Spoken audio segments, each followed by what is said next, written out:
1101, estudio en la institución educativa El Bosque. Bueno, inicialmente el planteamiento que yo tenía sobre la mujer antes de la lectura era que las mujeres pues no éramos tenidas en cuenta a la hora de tomar decisiones o hacer parte de la política, como que nosotras por debajeadas por los hombres, por decirlo así.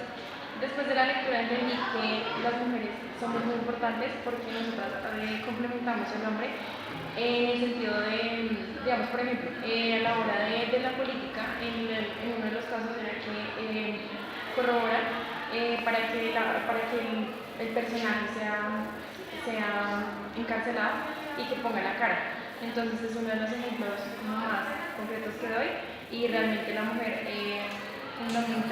es muy fundamental en el mundo. Gracias.